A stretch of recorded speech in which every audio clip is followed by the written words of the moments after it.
Hey guys, Old Ed Mike here. Welcome to my top 5 albums 2020. Let's go.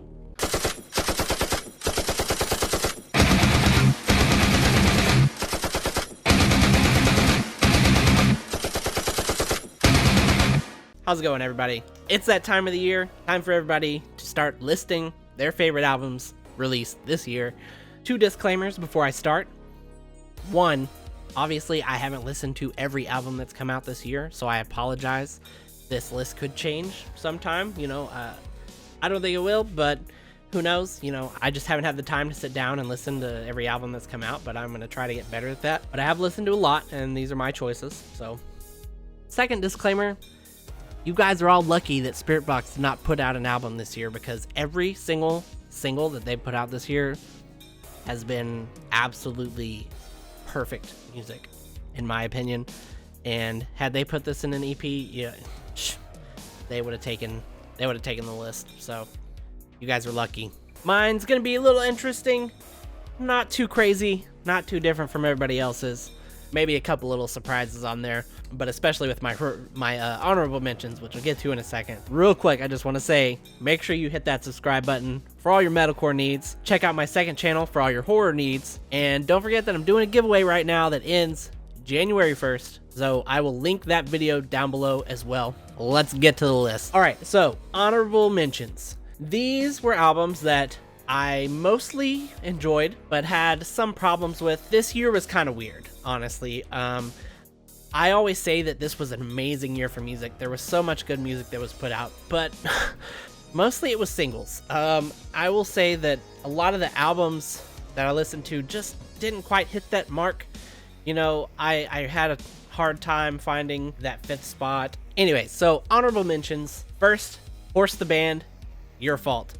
This actually just came out a couple weeks ago. I remember it being teased and I totally forgot about it until I listened to it this week. It's only a 3-track EP, so obviously it's not going to be in any top 5s, I don't think. But if you are a fan of Horse the Band or just crazy avant-garde, post-hardcore, hardcore, I don't know, electronic horror, whatever the you want to call Horse the Band, you know who Horse the Band is. You know what to expect from Horse the Band.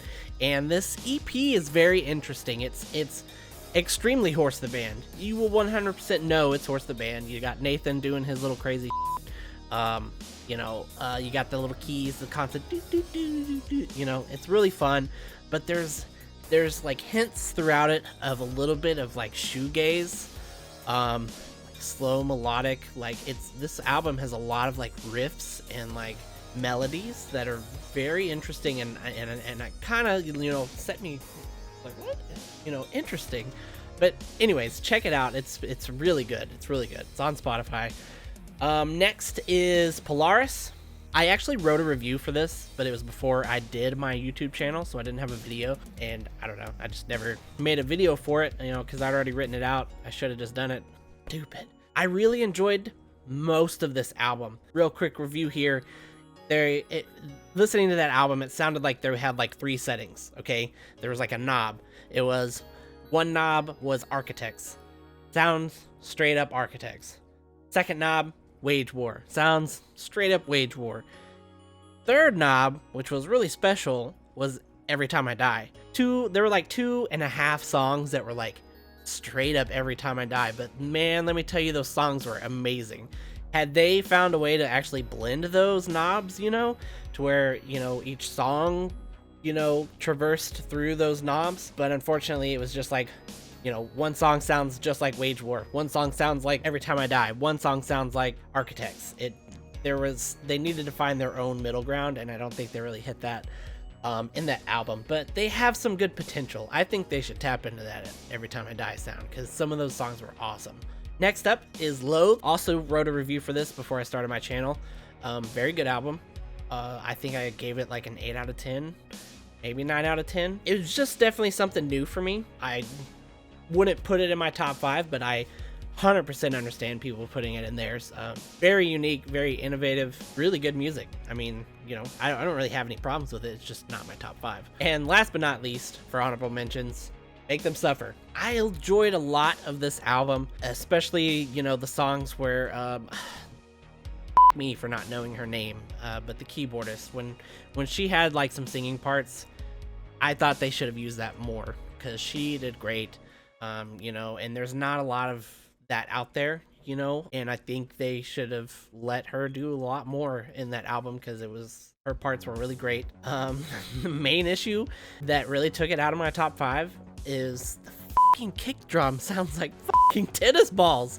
Why does the kick drum sound like that? It's like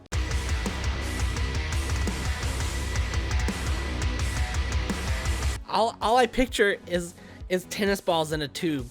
You know, they're just like shaking it, and that's a.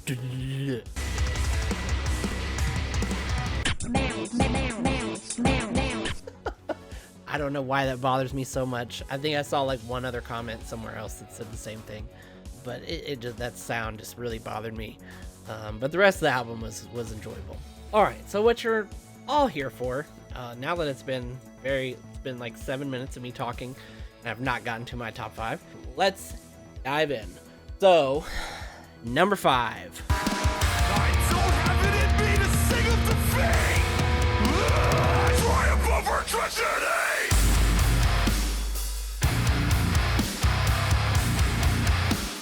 The Ghost Inside. I almost did not put this in my top 5. I do have it back here. You see it right here. I was extremely hyped for this album. It was the entire reason that I do reaction videos, because I did a reaction for Aftermath when it came out. It was one of my crying videos. Yes, I cried when Aftermath came out. Beautiful song, beautiful work. It really is a beautiful album. So much positivity, and if you don't know me, positivity makes my love for a band go up. If you can make heavy music that's positive and uplifting, you've won me over.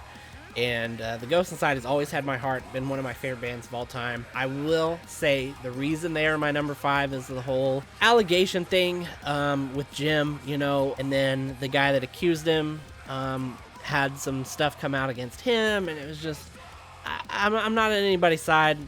Everybody's wrong, and it just left kind of a bad taste in my mouth. I know it didn't change the music, but that stuff coming out the day the album dropped, like literally like 10 minutes after I recorded my album review, it just kind of soured that release a little bit.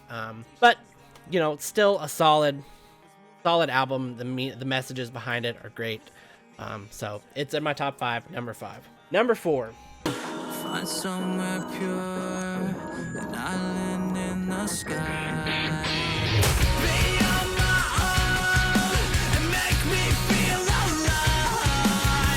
Bill Murray. Yes, I just listened to this a couple weeks ago, put out an album review for it. People have been telling me to listen to it all year.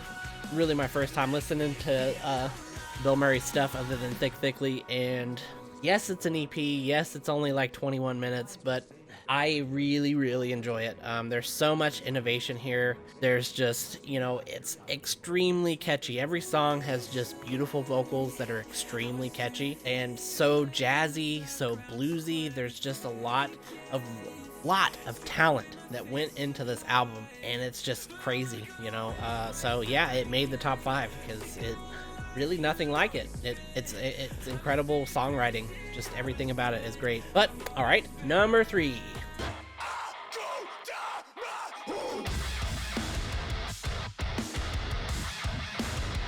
Alpha Wolf, Quiet Place to Die.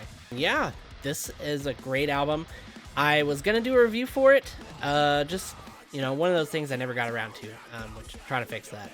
But it's a really heavy album that was surprisingly melodic at times. What I was going to put in my review is that this album is basically as close to you could get to Amir's Goodbye to the Gallows. I think it borrows so much from that album that it's not even funny, but in like good ways. It's that both of those albums are extremely heavy, but have a lot of melody. There's even one track, I don't know the song tracks by heart, the names, but there's one track on Alpha Wolf's album that's very close to Sleeping Princess and Devil's Castle from Amir. That one's like one of my favorite songs by them. You know, it's got that real slow, just jammy melodic with the screaming, and it's just a very beautiful song. The album itself, you know, like I said, it's that straight, you know, anger, but it's like fun at the same time. I'd say they're right in between like Amir and Burials. It's just a great album. There's just fun, you know, ass beater weeboo core songs, and then there's like serious songs, you know, about suicide. There's a lot of diversity in that album, and I really enjoyed it. Number 2.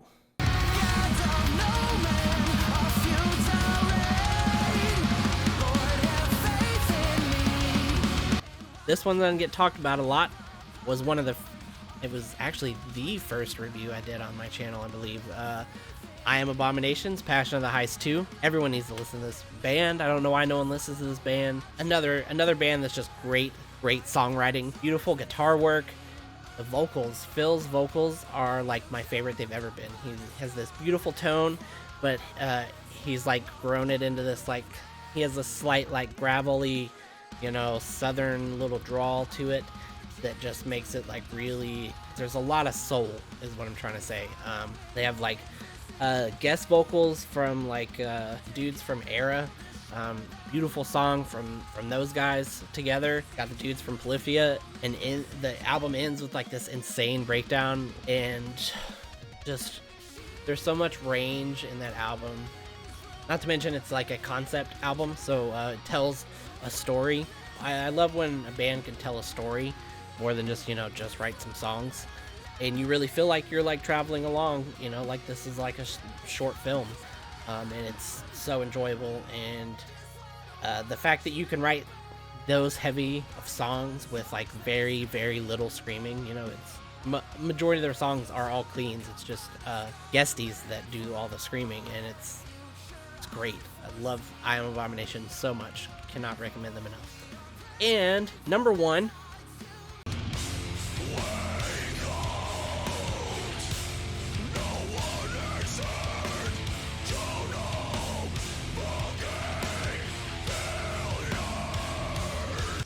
the Acacia Strain, Slow Decay. God damn, I love the Acacia Strain. And this album is a fucking monster. Especially that they put this out almost immediately after putting out another album. You know, exactly in like, it was December last year.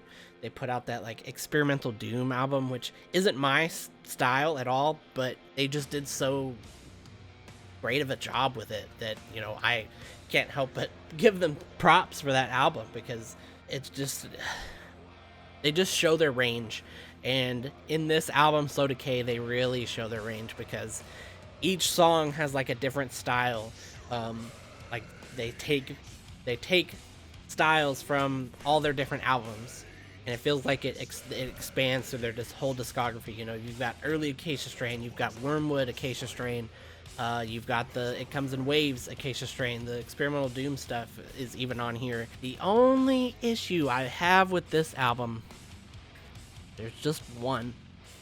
They have the song with Courtney LaPlante from Spirit Box, and I just got into Spirit Box this year after I listened to this album, and even when it came out, I knew that they did not use her enough. She was definitely underutilized in this album and in the song. She, you know, just sings like this repeating little track at the very end of a song. It's like 15 seconds. And man, it's criminal what they did. It's criminal not using her more, because she is an amazing vocalist, especially now that I listen to Spirit Box a lot. They should have let her do some more stuff on that, because woo. But that's my only negative with the album. The rest of it is so fucking solid. It's just amazing, you know, how they can have all this heavy music and not really still be defined by anything. It's not quite deathcore, not metalcore. It's extremely close to hardcore, but it's not quite that either. It's just heavy death, you know. That's all it is. It's Acacia Strain. But that's it. That's my top 5 list.